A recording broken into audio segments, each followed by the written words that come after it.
Advogado especialista em Direito Constitucional pela Escola Superior de Direito Constitucional de São Paulo. Advogado militante desde o ano 2000. Consultor jurídico e parecerista na Marques Consultoria Jurídica. Autor do livro O Fortalecimento dos Municípios como Solução para o Brasil. Ele é professor palestrante, escritor acadêmico, detentor de diversos prêmios na área jurídica e é professor também na área de direito. Muito bem, doutor. Então, currículo extenso, né? Muita experiência na área jurídica, não é? Oportunidade já de percorrer 15 anos aí depois de graduado, 15, 17 anos depois da graduação, né? Ter várias experiências. Mas ainda não alcançamos todo o conhecimento, até porque o conhecimento do cidadão, para o cidadão, ele é vasto, né? Concluímos a pós-graduação em Direito Constitucional e projeto futuro, para o ano que vem, se Deus quiser, de iniciarmos o nosso mestrado em Direito, onde terei uma das linhas de pesquisas, o controle do Estado, né? Do Estado, dos municípios, pelo exercício da cidadania ativa, o Deganello. Bem, a primeira pergunta, a primeira questão que eu gostaria de colocar é o seguinte: de acordo com a nossa Constituição, em que consiste um município? Perfeito, Luiz. Eu acredito que até para os ouvintes se situarem melhor, nós devemos fazer algumas ponderações iniciais antes que eu possa responder a sua pergunta especificamente. Não podemos nos esquecer, né, que a partir, lógico, a proclamação da República não foi em 1988, né, mas eu falo 1988 porque nós tivemos a migração do regime anterior, né, de um regime que nós conhecemos, totalitário e tudo mais, para a democracia em si, né, onde os militares fizeram uma transição pacífica do poder das forças militares para a sociedade civil, né? Vivemos no Estado brasileiro, é uma república, né? Tanto é que se nós pegarmos a Constituição do Brasil hoje, já na sua capa nós encontramos, né? República Federativa do Brasil. O que é a república? República vem do latim, né? Res, coisa pública, coisa do povo, né? E o Constituinte originário de 1988, que escreveu a Carta Magna, que foi promulgada, né, em 1988, ele escolheu como Estado, a forma de Estado, um Estado federado. Então nós vivemos numa federação aqui no Brasil. O que é uma federação? Federação nada mais é do que uma repartição de competências políticas e administrativas. Então nós encontramos no próprio texto constitucional os entes federados. E quais são eles? A União Federal, como ente maior, como cérebro, se é que podemos chamar assim, do corpo Brasil. Nós temos a União Federal subdividida ou dividida em 26 Estados-membros, mais o Distrito Federal, não é? Que, consequentemente, esses Estados-membros estão divididos ou subdivididos politicamente e administrativamente em 5.565 municípios, ok? Então, são divisões administrativas em termos políticos mesmo, né? De administração do Estado brasileiro, onde o município, dentro desse contexto que nós traçamos a partir da Carta Política de 1988, é a menor porção política administrativa do Estado brasileiro, com competências próprias para resolverem resumidamente os problemas de interesse local, dentre outras competências trazidas na própria Constituição Federal. Para o leitor que tiver interesse em consultar o texto constitucional, as competências dos municípios se encontram lá no artigo 30 da Constituição Federal, Luiz. Que o seu livro se chama O Fortalecimento dos Municípios como Solução para o Brasil. É partindo da menor célula para atingir o país inteiro. E como o senhor falou, nós temos 5.565 municípios, né? Então, uma vastidão de municípios. Mas é lógico que, se cada município cuidar dos seus interesses, isso, e de uma forma correta e tudo mais, fará bem para o Brasil. Agora, fala-se muito nessa questão também do voto distrital, em que esse município, né, estaria sendo subdividido em distritos. O que o senhor acha dessa proposta? Perfeito, Luiz. Realmente, aí já ingressamos no sistema eleitoral, né, do Brasil, né? Como tivemos a oportunidade de conversar anteriormente, né, o tema ele é muito extenso, realmente, mas é interessante sua pergunta, sua colocação. Eu gostaria de frisar antes também que nós prestamos muita atenção no ente federal, ou seja, o que está acontecendo em Brasília, o que está acontecendo com a Câmara, com o Congresso Nacional, que é bicameral, tem duas câmaras, né? A Câmara dos Deputados, o Senado, etc. E pensamos que é só lá que essas questões devem ser discutidas, só nessa esfera e não, né? Inclusive essa questão que você me trouxe, Deganello, ela deve ser, lógico, o Congresso Nacional que vai fazer as reformas, penso eu, que perdeu uma chance louvável aí de reforma política, né, ao aprovarem ou deixarem de aprovar uma reforma muito mais substancial no nosso sistema eleitoral.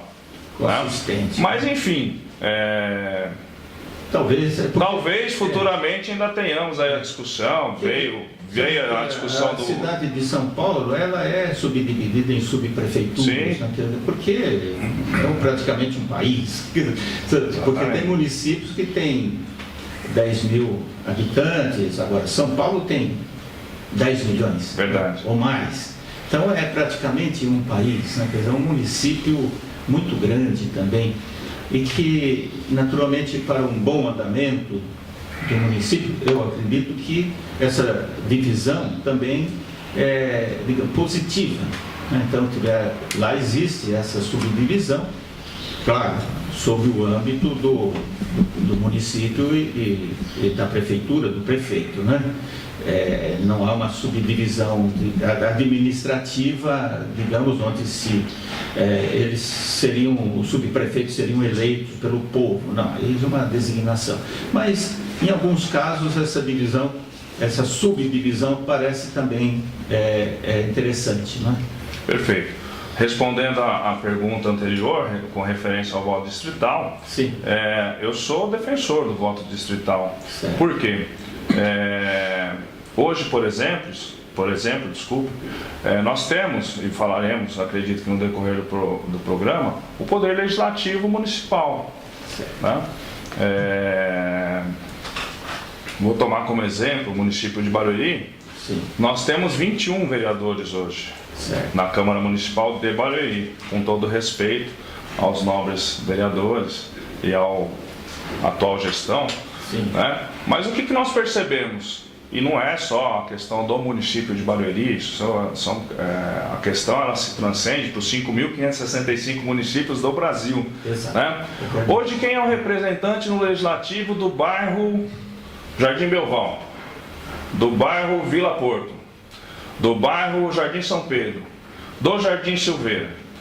Nós, muito embora os candidatos tenham como base eleitoral alguns bairros do município, mas quando eles são eleitos, nós não podemos falar, olha, o vereador A é representante realmente do bairro X, o vereador Y é o real representante do bairro W. E eu acredito, nesse sentido, que quando a gente quer cuidar de muita coisa, ou seja, muito embora o município seja, ou os municípios sejam as menores células administrativas, a gente acaba não cuidando, talvez, com tanta eficiência, né? Princípio da administração pública também, o ouvinte encontra lá no artigo 37 da Constituição Federal, né? Talvez não se administre com tanta eficiência como poderia ter a gestão pública. Então, se eu tenho representantes de um bairro, aí no caso, de um distrito específico, né? Aí teríamos que fazer quem de direito, né, o município mesmo, de subdividir em distritos, eu sei, o vereador A é o representante do distrito Jardim Belval, o vereador B é a representante do distrito Jardim São Pedro, o vereador C é o representante do distrito Jardim Silveira, e assim sucessivamente.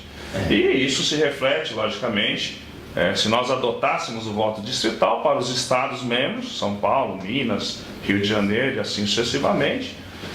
E no federal, é interessante, no âmbito federal, muito embora não seja o voto distrital, mas nós conseguimos definir na Câmara Federal, né, dos deputados, quem são os deputados de São Paulo.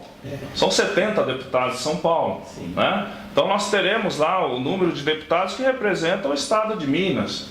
Nós teremos o número legal de deputados que representam o estado do Mato Grosso, do Rio Grande do Sul, do Paraná e assim sucessivamente. Coisa que nós não temos. Né? Voltando, né, fazendo a linha inversa do federal para o estado membro e para o município, nós não temos verdadeiramente demarcado, se é que podemos chamar assim, quem realmente é o representante daquele distrito ou daquela porção dentro de um município, né, que realmente é meu representante do meu bairro hoje em dia ou do meu futuro distrito. Eu sou defensor do voto distrital e acredito que viria a contribuir muito para os trabalhos, seja dos municípios, dos estados no Brasil. Mas esse distanciamento a gente já percebe também com relação aos deputados estaduais, não é?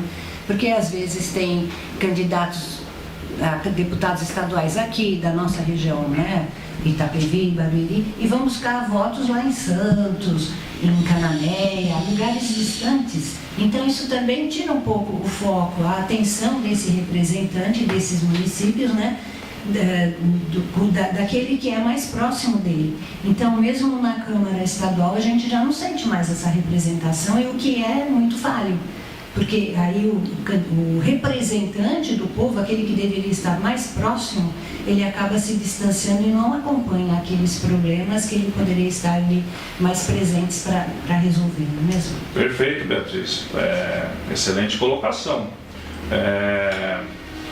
Só fazendo também um paralelo, nós temos duas formas hoje de eleição. A majoritária, né, pelo sistema majoritário, que são os chefes dos executivos, presidente da República, governadores de estados e prefeitos, né? Teoricamente, quem tiver maior número de votos está eleito, lógico, depois do primeiro turno, segundo turno, essas questões, né?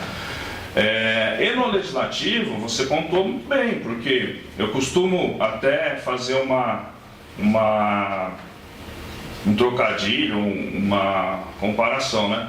O sistema de voto proporcional, para os defensores desse sistema, o que é? Vamos favorecer as minorias, né? Os partidos pequenos, etc., né? Mas eu tenho para mim que não é só para prevalecer ou auxiliar de uma certa forma as minorias. Eu costumo dizer que pelo sistema proporcional, nós temos aí os grandes puxadores de votos, né, de cada partido, que acabam eles sozinhos elegendo mais 2, 3, 4, depende dos milhões, milhares de votos que ele tiver. Eu brinco em que sentido? Eu falo, o sistema proporcional é o sistema que a gente vota naquele que vê e elege aquele que a gente não vê, né? Mas a ponderação da Beatriz foi perfeita. E com o voto distrital, essa distorção ela se corrige também, Beatriz. Por quê? Porque a partir do momento que eu tenho um limite, uma porção territorial dentro do município ou do estado membro, onde os candidatos daquele distrito só podem fazer campanha e buscar votos dos seus eleitores nesse território, nesse distrito, automaticamente ele não vai ficar fazendo essa busca incansável, incessante, um representante, um candidato que é daqui da região, ele vai buscar voto na região para a Assembleia Legislativa. Né? Ele não vai ficar buscando voto, porque é aqui que ele vai representar. Então, para ele não interessa o voto de Ribeirão Preto, por exemplo, porque ele não vai ter representatividade e esse voto não vai servir para ele. Então perceba que dentro do que eu defendo, da questão do voto distrital, nós poderíamos ampliar e resolver algumas mazelas aí do nosso sistema eleitoral brasileiro. E uma campanha muito mais barata e menos caixa 2 também. Uma cultura aí que nós temos, um paradigma que nós temos que quebrar. Quando você falou atender, eu compreendi perfeitamente, mas o atendimento que o representante do legislativo, seja local, estadual e federal, tem que dar, inclusive constitucionalmente falando, não é o assistencialismo, exatamente. Mas é a necessidade em si de infraestrutura, de fazer leis, boas leis, né? Porque exatamente. Até dentro do município, fazer lei, eu falo sempre, e só para deixar bem delimitado aqui, né? Qual é a função do representante legislativo, seja municipal, seja estadual, seja federal? Em poucas palavras, fazer boas leis e fiscalizar o executivo. Isso, daqui a pouco a gente vai tratar especificamente desse assunto, mas eu queria perguntar também, então, ao doutor, surgiu o município no país ou no mundo? Perfeito, Luiz. Podemos, hoje, o município como se encontra hoje, ele vem, a sua formação histórica, datado de anteriormente à Grécia, a Roma, a Cristo. Quais foram as primeiras notícias de surgimento do que hoje conhecemos como município na história mundial, né? Eram as famílias, tinham as famílias em determinados territórios, que tinha o pai, mãe e sua prole.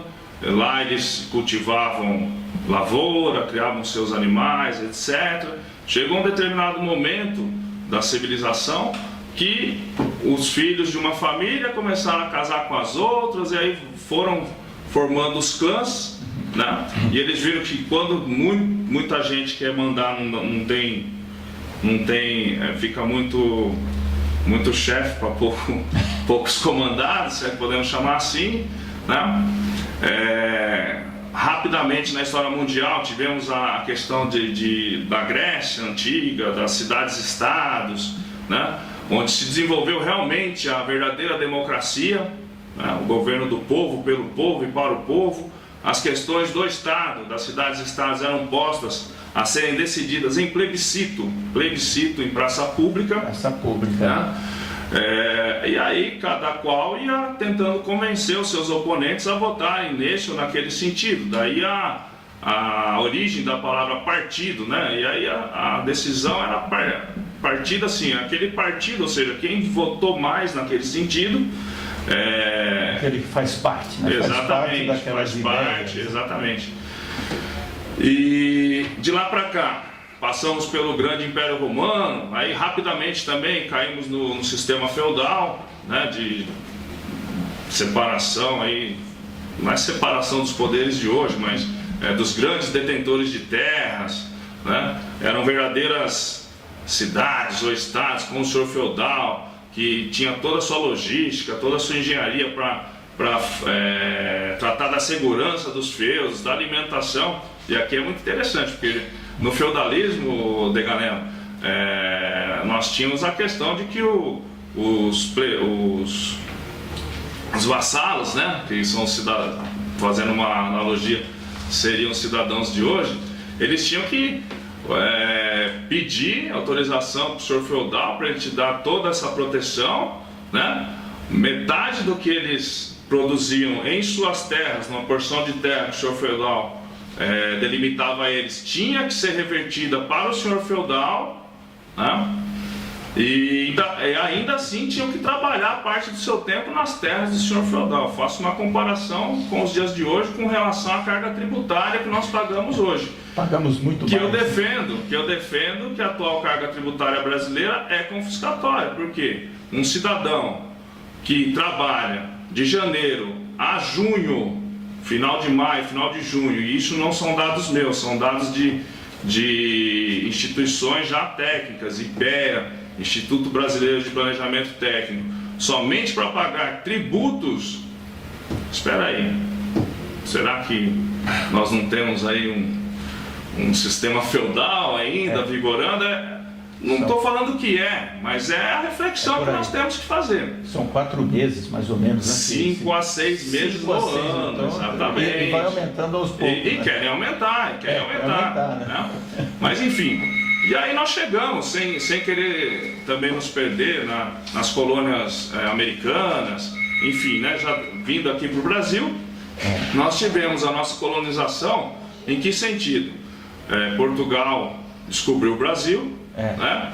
E aí era uma disputa de terras entre Espanha, entre Portugal, Holanda, etc. E Portugal percebeu que, após feito o Tratado de Tordesilhas com a Espanha, onde o Brasil foi dividido em 15 capitanias hereditárias, né? A primeira forma de organização, se é que podemos dizer assim, ainda a colônia de Portugal, né?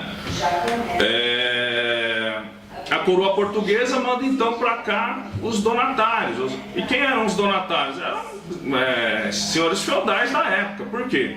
Porque eles tinham dinheiro, poder para vir para as terras novas, cuidar da segurança, da colonização e etc. Né? Então foi dessa forma. E a partir de então tivemos aí os governos imperiais, Dom Pedro I, Dom Pedro II, né? A história de Dom João VI vindo para cá, né? E com a proclamação da República, nós tivemos aí o que eram capitanias hereditárias, começaram a virar províncias, que é o que hoje nós chamamos de Estado-membro, né?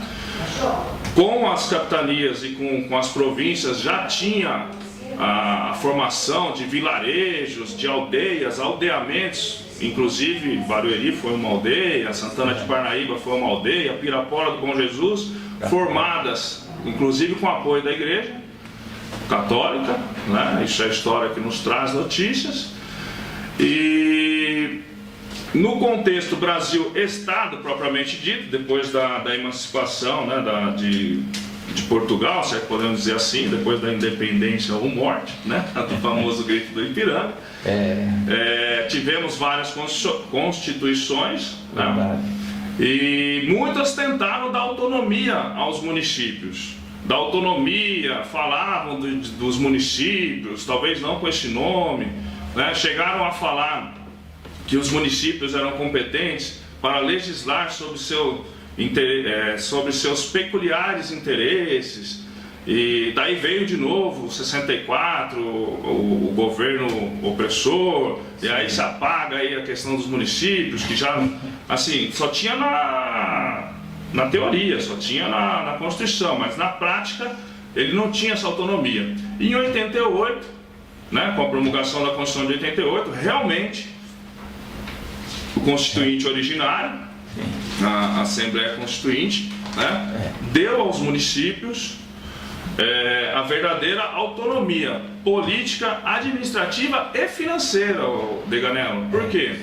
Além de ter os dois poderes, né, que é o executivo e o legislativo, o município tem os seus próprios tributos, né, e os outros entes federados também repassam tributos para eles.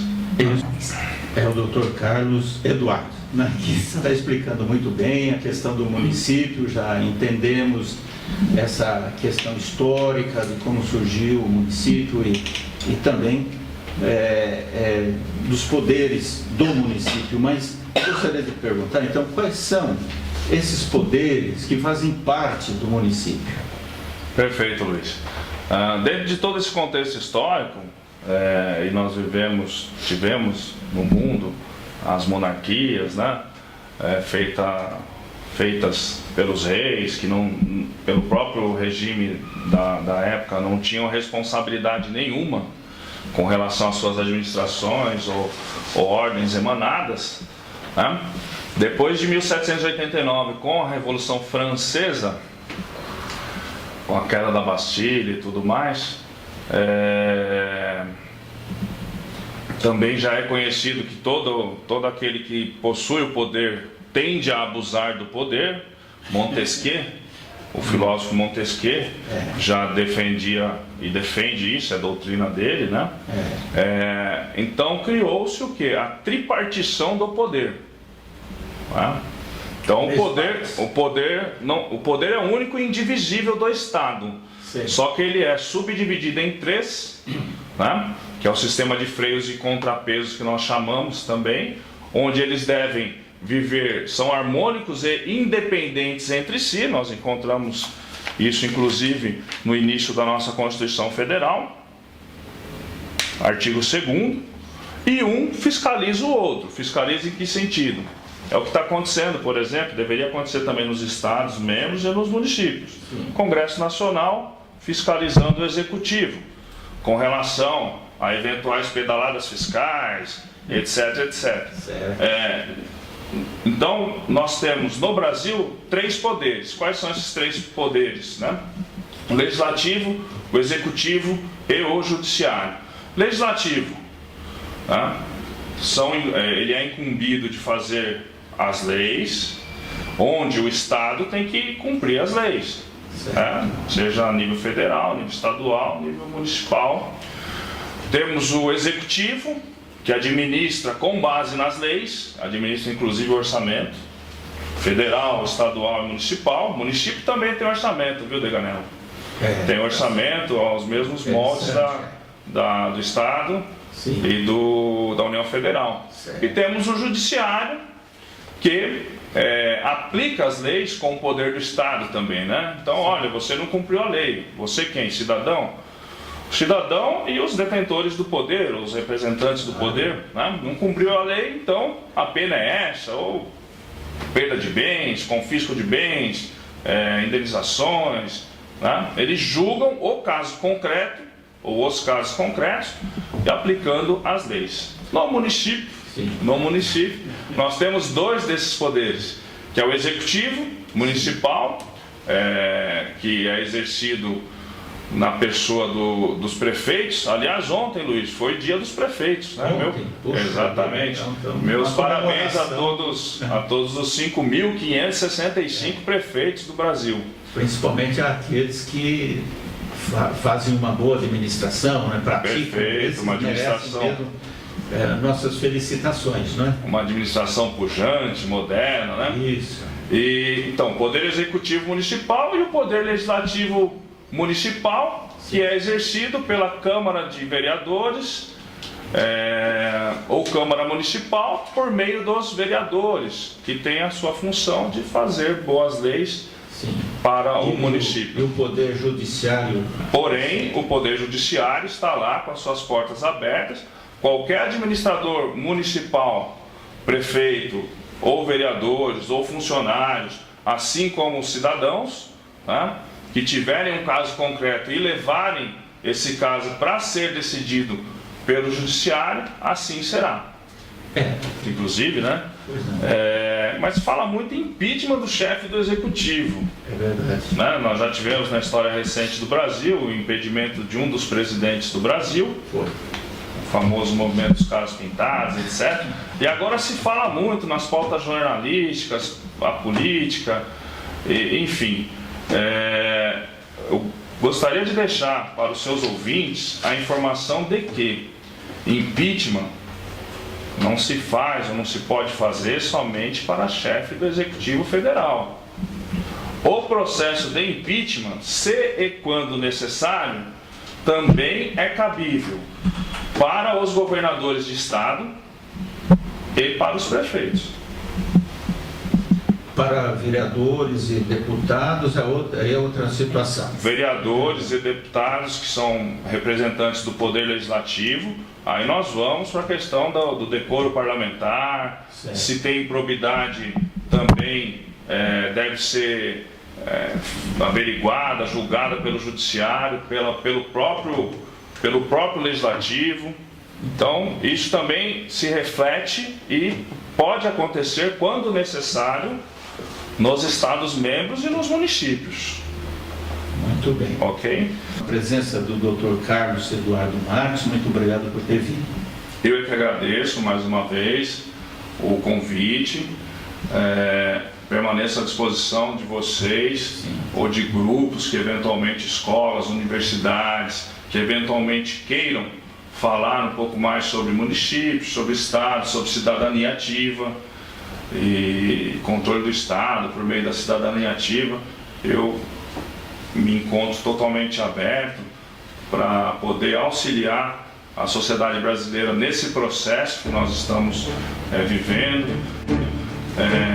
Quem quiser ter um pouco mais de informações, tem minha página nas redes sociais, tem o meu site.